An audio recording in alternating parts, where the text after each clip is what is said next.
পাঁচই আগস্ট পরবর্তী বাংলাদেশে এই যাত্রাবাড়ির মাটিতে দাঁড়িয়ে আমাদেরকে আবারও আওয়ামী লীগের বিরুদ্ধে প্রতিরোধ গড়ে তোলার জন্য রাজপথে দাঁড়াতে হবে, সেটা আমরা ভাবতে পারি নাই।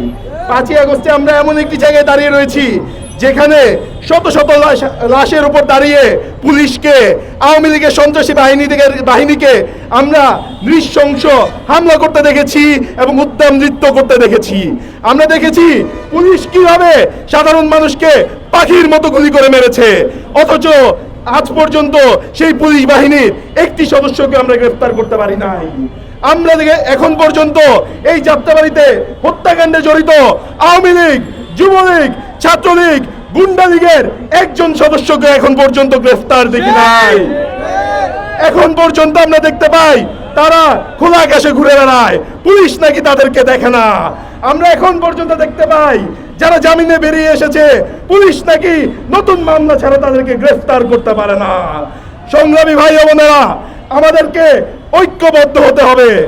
আমাদের ঐক্যবদ্ধভাবে প্রতিটি পয়েন্টে পয়েন্টে এই আওয়ামী লীগ, যুবলীগ, ছাত্রলীগের বিরুদ্ধে প্রতিরোধ গড়ে তুলতে হবে।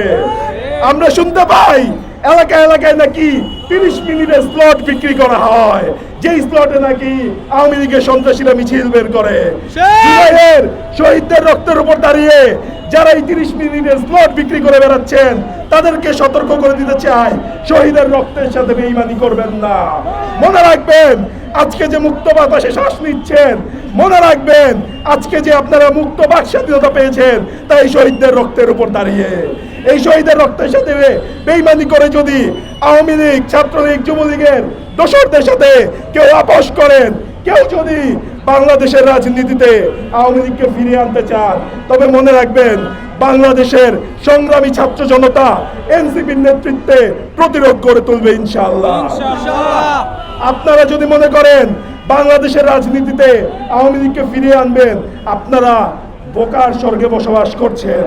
বাংলাদেশের রাজনীতিতে আওয়ামী লীগ গন কেস। বাংলাদেশের রাজনীতিতে আওয়ামী লীগ কখনোই আর কামব্যাক করবে না। বাংলাদেশের রাজনীতিতে, বাংলাদেশের নির্বাচনে আওয়ামী লীগ অংশগ্রহণ করতে পারবে না। ইন্টারিমের প্রতি দাবি জানাতে চাই, শুধুমাত্র একটা কাগজে নিষিদ্ধ করে আওয়ামী লীগকে নিষিদ্ধ করলে চলবে না। আপনারা যেভাবে নাৎসি বাহিনীর বিচার হয়েছে, আওয়ামী লীগের সর্বস্তরের নেতাকর্মীদেরকে বিচারের আওতায় নিয়ে আসুন এবং সেই বিচারিক প্রক্রিয়ার মধ্য দিয়ে আওয়ামী লীগকে দল হিসেবে আদালতের মাধ্যমে, বিচারের মাধ্যমে নিষিদ্ধ ঘোষণা করুন।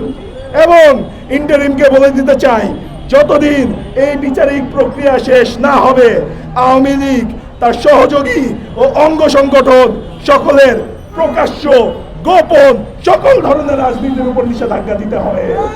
এবং এই বিচারিক প্রক্রিয়া শেষ হওয়া পর্যন্ত আওয়ামী লীগ কোন ধরনের নির্বাচনে অংশগ্রহণ করতে পারবে না। রয়ের স্টেশন হেডের সাথে যারা মিটিং করে, রয়ের প্রেসক্রিপশনে যারা আওয়ামী লীগকে ফেরত আনতে চায়, মনে রাখবেন রয়ের প্রেসক্রিপশনে বাংলাদেশ চলবে না। বাংলাদেশের দায়িত্ব বাংলাদেশের ছাত্র জনতা বুঝে নিয়েছে। ছাত্র জনতার নেতৃত্বে জুলাই শহীদদের রক্তের যে দায়, সেই দায়ের উপর দাঁড়িয়ে বাংলাদেশে দরদের রাজনীতি প্রতিষ্ঠিত হবে এবং বাংলাদেশে জুলাই স্পিরিটকে ধারণ করে নতুন বাংলাদেশ গঠিত হবে, আওয়ামী লীগ বিহীন বাংলাদেশ গঠিত হবে।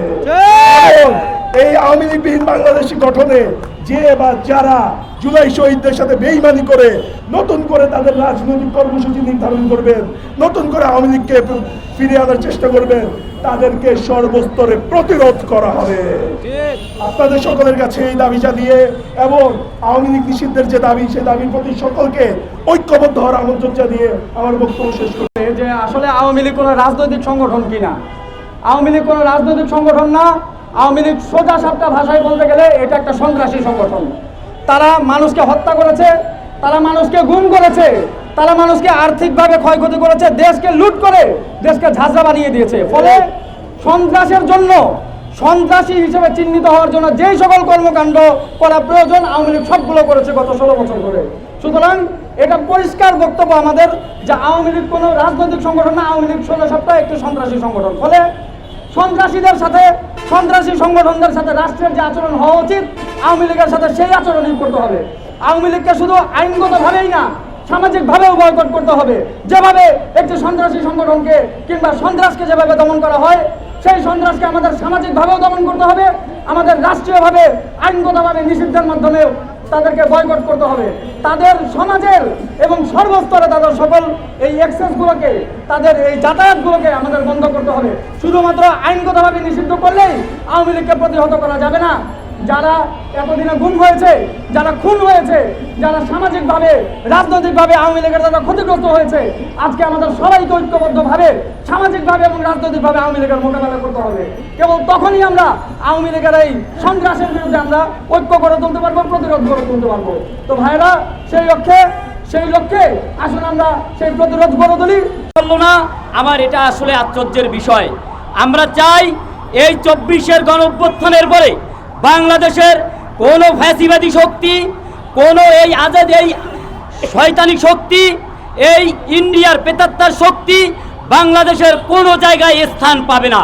সুতরাং একটি বার্তা স্পষ্ট জাতীয় নাগরিক পার্টির পক্ষ থেকে, বাংলাদেশের কোনো স্থানে যদি আওয়ামী লীগের এই ফ্যাসিবাদের কোনো রকমের আন্দোলন দেখতে পান, সমস্ত বাংলার জনগণ আপনারা নিজ হাতে প্রতিহত করবেন। কারণ এই দীর্ঘ 16 বছর ফ্যাসিবাদ পুরো বাংলাদেশকে ধ্বংস করে ফেলেছে।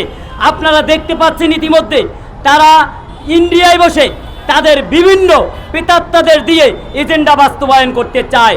সুতরাং আমরা জাতীয় নাগরিক পার্টির পক্ষ থেকে আপনাদেরকে আহ্বান জানাই, বাংলাদেশের সমস্ত বিপ্লবী জনতা এক হয়ে এই ফ্যাসিবাদের বিপক্ষে একটি বিদ্রোহ ঘোষণা করুন এবং আওয়ামী লীগের বিচার এবং আওয়ামী লীগের নিষিদ্ধ না হওয়া পর্যন্ত আমাদের এই বিক্ষোভ সমাবেশ এবং আমাদের এই অভিযান চলবে।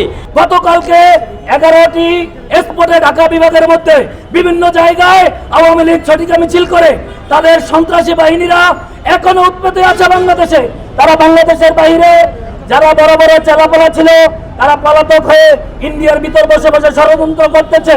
আমরা এই ছাত্র জনতার এই মঞ্চ থেকে জানাতে চাই, আমরা যেইভাবে আওয়ামী লীগকে প্রতিহত করেছি এবং তাদেরকে বাংলাদেশ থেকে তাড়িয়ে দিয়েছি, এইভাবে সামনের দিনগুলো সামনে আমরা অবশ্যই তাদেরকে প্রতিহত করব এবং ছাত্র জনতার এই মঞ্চ থেকে মিডিয়ার মাধ্যমে জানাতে চাই, বাংলাদেশে যেন আওয়ামী লীগ খুব দ্রুত নিষিদ্ধ হয় এবং নিষিদ্ধ করা হয়, এটা সরকারের প্রতি করজোর রিকোয়েস্ট। আপনারা সবাই নিশ্চয়ই অবগত আছেন যে গতকাল ঢাকা 5 আসনে আওয়ামী লীগ মনোনয়নকৃত এমপি পদপ্রার্থী হারুনুর রশিদ মুন্না 10 থেকে 15 জনে একটা কুচক্রী সন্ত্রাসবাদী সংগঠনের লোকজন নিয়ে একটা ঝটিকা মিছিল করে।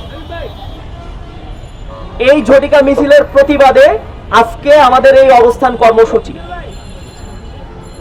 আমরা আমাদের এই কর্মসূচির মাধ্যমে এই যাত্রাবাড়ি থেকে, আপনারা জানেন এই যাত্রাবাড়ি আমাদের জুলাই আগস্টের আন্দোলনের সময় স্ট্যালিনগ্রাদ হিসেবে খ্যাত এবং এই যাত্রাবাড়িতে বাংলাদেশের অন্যান্য জায়গা যেখানে আন্দোলন হয়েছে, যাত্রাবাড়িতে হয়েছে যুদ্ধ। সেখানে এই যাত্রাবাড়ি থেকে সর্বপ্রথম আমরা যে বিষয়টা আওয়াজ তুলতে চাই সেটা হলো এই আওয়ামী ফ্যাসিবাদী সন্ত্রাসী সংগঠনকে অতি দ্রুত এই ইন্টারিম গভর্নমেন্ট যাতে তাদেরকে বয়কট ঘোষণা করে এবং তাদের সার্বজনীন রাজনৈতিক যে মনোনয়ন আছে সেটা যাতে বাতিল করে, এরকম একটা আওয়াজ আমরা আজকে যাত্রাবাড়ি থেকে তুলতে চাই। আপনাদের সবাইকে একটা বিষয় জানান দিতে চাই, আমরা সবাই আওয়ামী ফ্যাসিবাদী সন্ত্রাসবাদী এদের বিপক্ষে সবাই একমত, আমরা সবাই এদের বিপক্ষে ঐক্যবদ্ধ। এরা যখনই ফিরে আসবে আমরা তখনই তাদেরকে শক্ত হাতে নির্মূল করব ইনশাআল্লাহ। আমাদের মূল লক্ষ্য থাকবে ফ্যাসিবাদী সংগঠনকে ব্যতি রেখে বাকি যত রাজনৈতিক সংগঠন আছে তাদেরকে একটি সুষ্ঠু ধারার রাজনীতির মাধ্যমে আমাদের রাজনৈতিক অঙ্গনটাকে পরিষ্কার পরিচ্ছন্ন রাখা। আপনাদেরকে একটা কথা বলি, সে বিষয়টা হলো কার্ল মার্কস, মুসোলিনি থেকে শুরু করে হিটলার পর্যন্ত যারা এই পৃথিবীর বুকে ফ্যাসিবাদ প্রতিষ্ঠা করতে চেয়েছে তাদের জায়গা কিন্তু হয়নি, তাদের তা পরিণতি হয়েছে কঠোরতর থেকে কঠোরতর এবং ভয়াবহ। ঠিক তেমনি যারা এখনো আশা করতেছে যে আওয়ামী লীগ বাংলাদেশে ফিরবে এবং ভয়ঙ্কর ভাবে ফিরবে, তাদের এই আশায় গুড়ে বালি, তাদের এই আশা কোনোদিনও পূর্ণ হবে না। আমি দেখেছি যে আওয়ামী লীগের এই ফ্যাসিস্টরা এরা আসলে মানুষের পর্যায়ে পড়ে না। আমি তো আওয়ামী লীগকে কোনো রাজনৈতিক দলই মনে করি না। আমি মনে করি আওয়ামী লীগের যে বিষয়টা, এটা একটা তত্ত্ব, এটা একটা ধর্মতত্ত্বের মতো তারা তাদের এই তত্ত্বটা আমাদের উপরে ব্যবহার করেছে এবং আমাদের এই সাধারণ জনগণের উপরে গত 16 বছর যাবত তারা কিন্তু নির্যাতন নিপীড়ন করেছে। এবং যেই স্থানে আমরা দাঁড়িয়ে আছি, এই স্থানে আমি ছোট থেকে বড় হয়েছি, আমি বারবার দেখেছি এইখানে কিভাবে তারা লাঠি নিয়ে, কিভাবে তারা তাদের গ্যাং ব্যাং নিয়ে এখানে বসে থাকতো এবং এই ফেসিবাদী চর্চা করত। তারা আবারও সেই রাস্তায় নেমেছে এবং সাধারণ জনগণের, আমাদের সকলের উচিত সবাই একসাথে একভাবে তাদেরকে প্রতিরোধ করা। ধন্যবাদ সকলকে।